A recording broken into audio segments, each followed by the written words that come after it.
Olá a todos, hoje o tema é a otoplastia. A otoplastia é a cirurgia que permite corrigir a forma das orelhas, que vulgarmente se chamam de orelhas de abano, orelhas descoladas, orelhas aladas, etc., e que afetam tanto pessoas do sexo masculino como do sexo feminino. Estas alterações da forma da orelha podem interferir na autoestima das pessoas, que são por vezes alvo de piadas, de gozo ou mesmo de bullying. Estes problemas de relacionamento com os outros começam muitas vezes quando as crianças entram na escola primária. E essa é uma boa altura para fazer a cirurgia. Mas também encontramos muitos adultos que nunca foram operados às orelhas pelas mais diversas razões, mas que agora pretendem resolver o seu problema. A partir dos 4 ou 5 anos de idade, ou seja, antes da entrada na escola primária, a cirurgia pode ser feita em qualquer altura da vida, mesmo mais para a frente. Genericamente, há dois problemas principais quando falamos de orelhas descoladas. O primeiro é o apagamento da curvatura interna da orelha e para isso o tratamento é a reconstrução dessa curvatura com umas suturas internas que ficam invisíveis após a cirurgia. O outro problema frequente é o excesso de cartilagem na parte mais central da orelha e a rotação de todo o pavilhão auricular que resultam numa projeção mais para fora de toda a orelha. Nestes casos, o tratamento passa por uma eventual remoção de uma porção da cartilagem e depois damos sempre uns pontos bem fixos na parte lateral da cabeça para manter a orelha numa posição mais encostada ao resto da cabeça. As cicatrizes ficam escondidas na parte de trás da orelha, pelo que é muito difícil de perceber que a pessoa foi sujeita à cirurgia.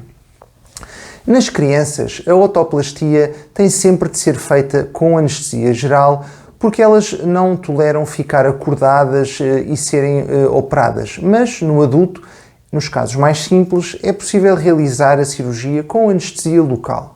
No entanto, é mais confortável para o paciente fazer a cirurgia com anestesia geral, embora obviamente que isso vai aumentar um pouco o preço do procedimento.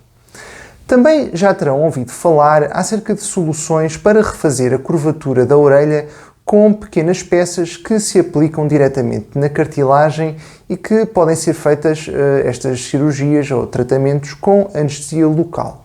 O problema é que, salvo em casos muito simples, essas peças acabam por tornar o processo mais dispendioso que a cirurgia convencional, porque se tem que pagar por cada peça. E mais importante, do ponto de vista técnico, têm algumas limitações. Primeiro, não permitem rodar a orelha como um todo, ou seja, apenas refazem a curvatura da cartilagem.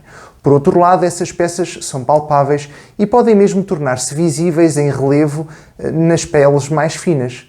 Por fim, nos casos em que é preciso remover cartilagem para reduzir o tamanho da parte central da orelha, isso não é possível.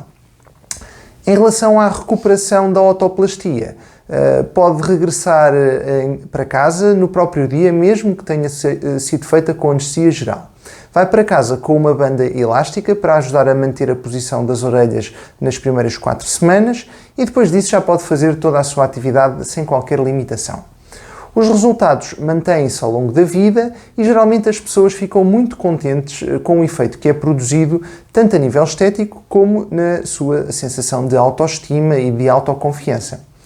Por fim, quero agradecer-vos terem assistido a esta explicação e convido-vos a visitar o meu site www.joanunosdacosta.pt para mais informações e marcação de consulta e a seguirem-nos no Facebook e no Instagram. Podem ainda subscrever o canal de YouTube para ficarem a par de novos vídeos. Tenham uma excelente semana.